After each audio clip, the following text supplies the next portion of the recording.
I'm Sarah Mitchell, 29 years old, and what I'm about to tell you will make you question everything you think you know about family loyalty. Just 3 weeks ago, I returned from a crucial business conference in Denver to find my entire world turned upside down. But sometimes the worst betrayals lead to the most unexpected victories. Growing up in suburban Phoenix, I learned early that in my family, I was always second to my younger brother Tyler. While Tyler got new video games and designer sneakers for good grades, I worked weekends at a local diner to save for my own clothes. When he crashed Dad's car at 17, they bought him a newer one. When I got accepted to college with a partial scholarship, they told me I was lucky and that I'd figure out how to pay the rest. Tyler, now 26, has never kept a job for more than 8 months. He's cycled through positions at electronics stores, restaurants, and delivery services, always quitting because the work was beneath him or the managers didn't appreciate his potential. Each failure was met with understanding from our parents, who covered his rent, credit card debt, and various failed business ventures. Meanwhile,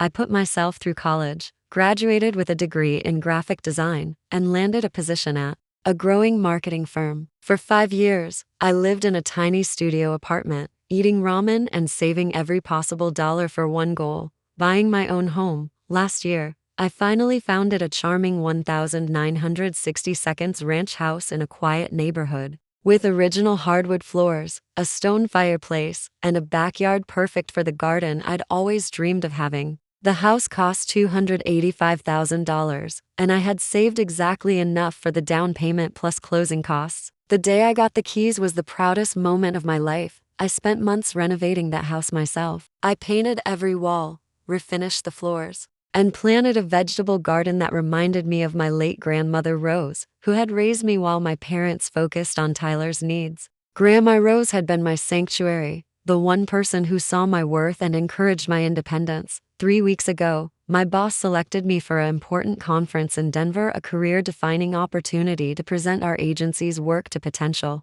national clients. The timing wasn't perfect. I'd be gone for 10 days during the final stages of my garden's spring growth. But this was too important to pass up. The day before I left, Tyler called in his usual state of manufactured crisis. His girlfriend Madison had agreed to marry him, but only if they could have a destination wedding in Las Vegas within the month. "It's her dream, Sarah," he pleaded, "but the venue, flights, and hotel are going to cost at least $40,000. Mom and Dad say they can't help because of Dad's medical bills. Our father had recently had knee surgery, and while the insurance covered most costs, there were still significant out-of-pocket expenses." I felt sympathy for their financial strain, but I also knew Tyler's pattern of creating expensive emergencies that somehow became everyone else's responsibility. Against my better judgment, I left my house key with Mom, asking her to water my plants and check on things while I was away. "Don't worry, honey," she assured me. "We'll take care of everything."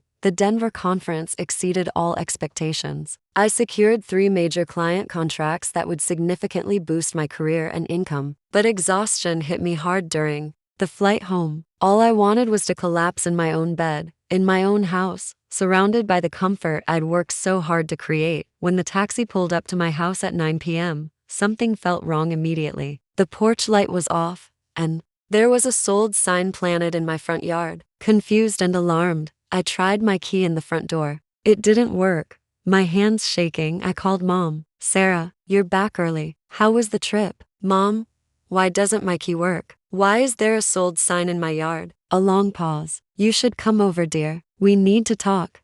20 minutes later, I walked into my parents' living room to find Tyler lounging on the couch, scrolling through photos on his phone with a satisfied grin. He looked up as I entered. "Check these out," he said, turning his screen toward me. The photos showed him and Madison in elaborate wedding attire, standing in front of the Bellagio fountains, toasting with champagne in a luxury suite, and posing with what appeared to be celebrity impersonators. "Vegas was incredible," Tyler continued, oblivious to my shock. "We had the penthouse suite, private chapel ceremony, reception for 50 people, and a 3-day honeymoon package." Madison looked like a princess. I stared at the images, my mind struggling to process what I was seeing. "How did you afford all this? I thought you said Mom and Dad couldn't help." Dad cleared his throat from his recliner. "We found another solution," he said matter-of-factly. "We sold your house.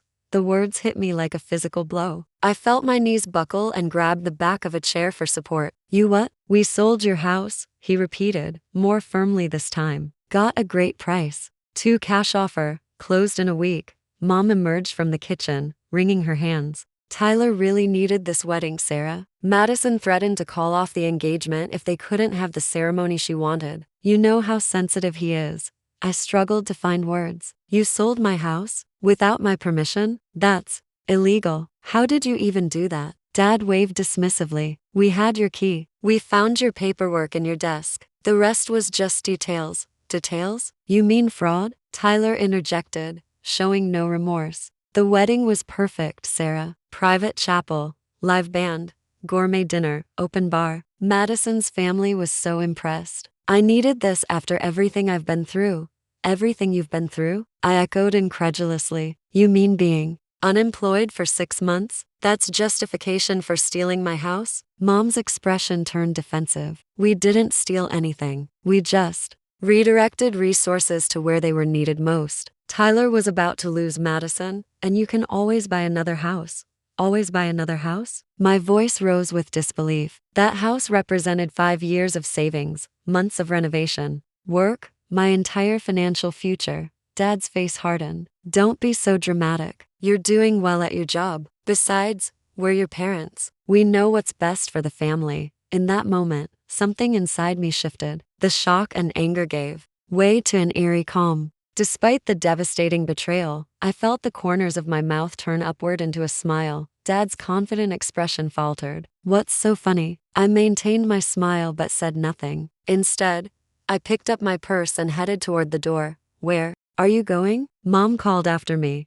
To make some phone calls, I replied, my voice steady. Enjoy your evening. As I closed the door behind me, I could hear Tyler asking, what's her problem? She should be happy for me. I drove to my best friend Jessica's apartment, tears blurring my vision. Jessica had been my college roommate and remained my closest friend through all my family drama. When I explained what had happened, her reaction was immediate and fierce. They sold your house for a wedding? Her voice rose with each word. Sarah, that's not just immoral, it's criminal fraud. We need to call the police right now. There's something else, Jess, I said, taking a deep breath. Something they don't know about the house. Jessica sat beside me, her expression concerned. What do you mean? I thought about my grandmother Rose, the one person in my family who had truly understood and supported me. When she passed away 2 years ago, she left me something precious, not just money, but protection. Remember my grandmother? I asked. Of course. She was wonderful. The only one in your family who ever put you first. Before she died, Grandma Rose established a trust, I explained.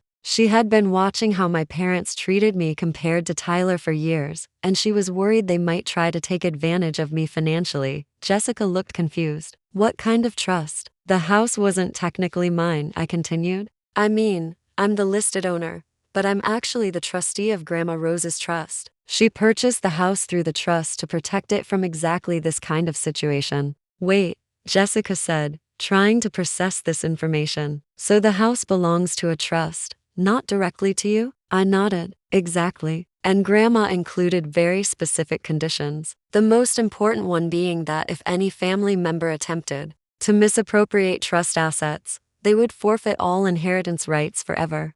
Jessica's eyes widened. So by selling your house, they violated the trust terms? Yes. And there's more. I pulled out my phone and showed her an app. I suspected something like this might happen. Dad had been asking too many questions about the house's value, and Tyler had been making comments about how much money I must have in equity. So before I left for Denver, I installed hidden security cameras connected to cloud storage. Jessica stared at me in amazement. You have video, evidence, everything. Them entering my house, going through my papers, meeting with real estate agents, forging my signature on documents. It's all recorded. The next morning, I called Robert Chen, the attorney who had helped my grandmother establish the trust. His reaction was swift and decisive. This sale is completely invalid, he assured me. As trustee, you're the only person authorized to sell trust assets. Any transfer without your legitimate signature is fraudulent. Can we reverse it? I asked.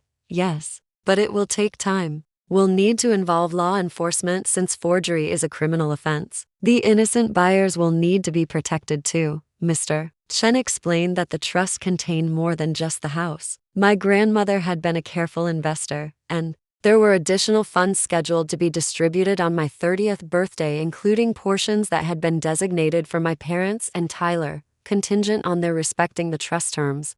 How much were they supposed to receive? I asked. $100,000 each, he replied, plus continued access to the family cabin in Flagstaff, all of which they've now forfeited. The next step was contacting the buyers. Through Mr. Chen's connections, we learned they were the Rodriguez family, a young couple with 2 small children who had been told I was selling due to a job transfer. They had never met me personally. All communication had been through my representatives. When I called them to explain the situation, their shock was palpable. We had no idea, Mrs. Rodriguez said, her voice shaking. We thought everything was legitimate. We've already started moving our furniture. This isn't your fault, I assured them. You're victims too. My attorney will work to make this right. The police took my case seriously once they reviewed the security footage. Detective Barnes examined the evidence methodically: video of my parents entering my home office, rifling through documents, meeting with a real estate agent,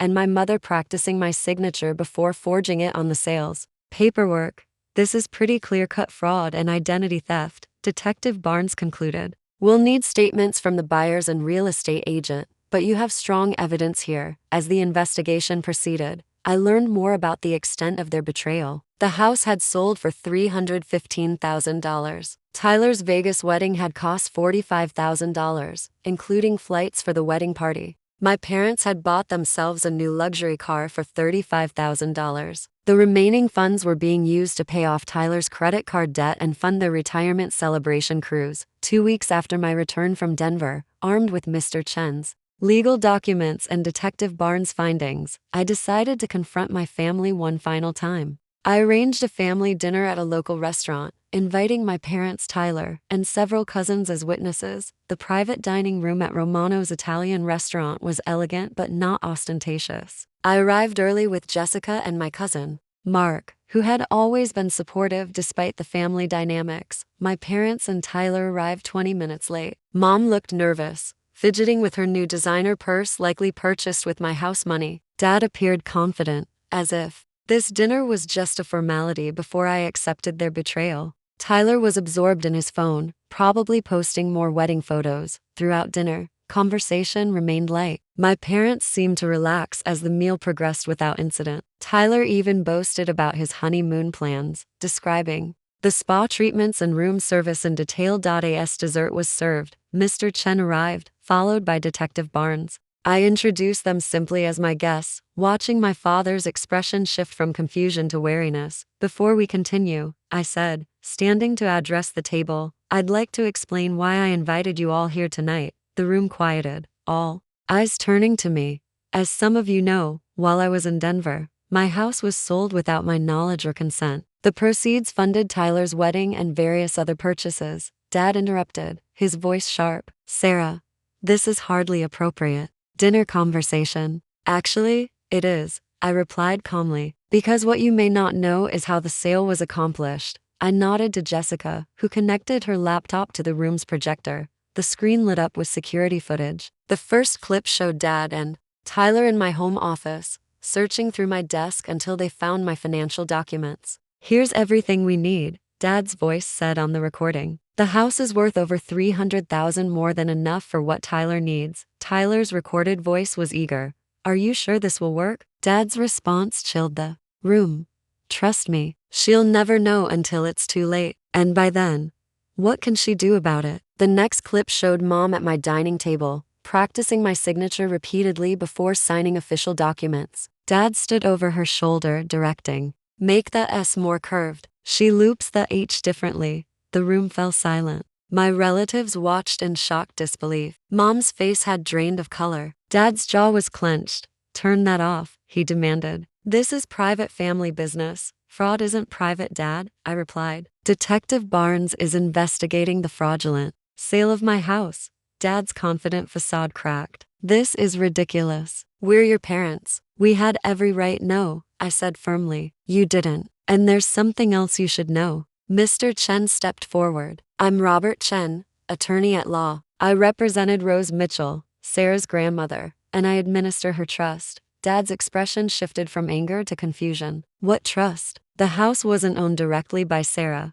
Mr. Chen explained. It was purchased through a trust established by Mrs. Mitchell before her death. Sarah is the trustee of that trust. I watched understanding slowly dawn on Dad's face. Tyler looked between our father and Mr. Chen, confused. What does that mean? Tyler asked. It means, I explained, that you didn't just sell my house. You sold trust property. And Grandma Rose included specific provisions for family members who might try to take advantage. Mr. Chen removed documents from his briefcase. The Rose Mitchell Trust explicitly states that any family member who attempts to misappropriate trust assets immediately forfeits all inheritance rights. Mom gasped. What does that mean? It means, Mr. Chen continued, that by fraudulently selling trust property, you've forfeited substantial inheritance rights. This includes the distributions scheduled for Sarah's 30th birthday. What distributions? Dad demanded. Your mother designated $100,000 each for you and Tyler,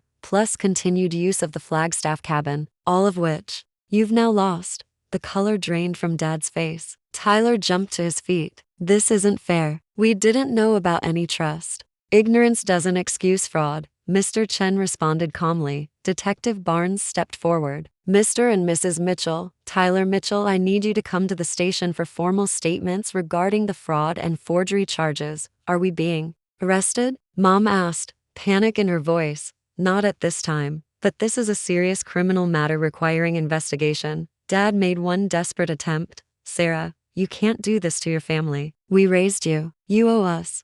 I looked at him steadily. I owed you respect, and I gave it. I owed you gratitude, and I gave that too. But I never owed you my house, my security, or my future. And I certainly never owed you the right to commit crimes in my name. As Detective Barnes escorted them out, my cousin Mark approached me. Sarah, I'm so sorry. We all saw how they treated you, but none of us spoke up. One by one, my relatives offered similar sentiments, years of silent observation finally giving way to acknowledgement. The legal proceedings moved swiftly. Faced with overwhelming evidence, my parents accepted plea agreements, 2 years probation, substantial restitution, and community service. Tyler, charged as an accessory, received 1 year probation and was ordered to repay the wedding costs. The process to reclaim my house took for months. The Rodriguez family, though disappointed, were fully compensated for their expenses and relocation costs. When I finally walked through my front door again,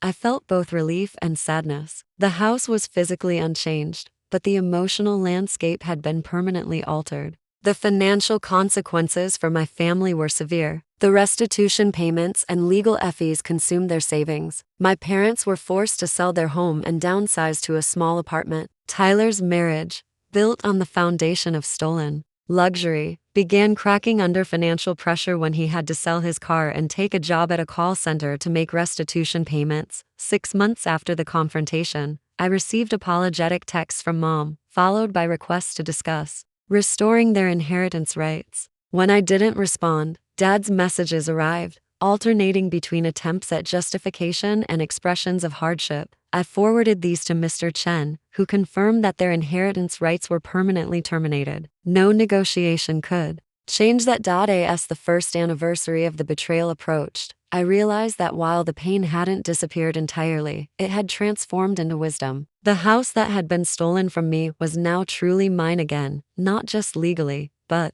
emotionally. I had reclaimed it through justice rather than surrender. I began hosting monthly dinners for my chosen family, Jessica, supportive cousins like Mark, and new friends who demonstrated what genuine loyalty looked like. The dining room that had once felt violated, now filled with laughter and authentic connection. In my grandmother's old sewing room, I established a small scholarship fund for young people building futures without family support. It felt like the perfect way to honor her memory while helping others who, like me, had learned that sometimes the family we create through choice nurtures us better than the one we inherit through chance. Standing in my garden one evening, watching the vegetables I'd replanted grow stronger than before, I felt my grandmother's presence. The greatest theft my family had attempted wasn't of the house itself, but of my sense of worth. By treating my years of hard work as something they could casually appropriate, they had tried to reinforce a lifetime of messages that my achievements mattered less than Tyler's wants,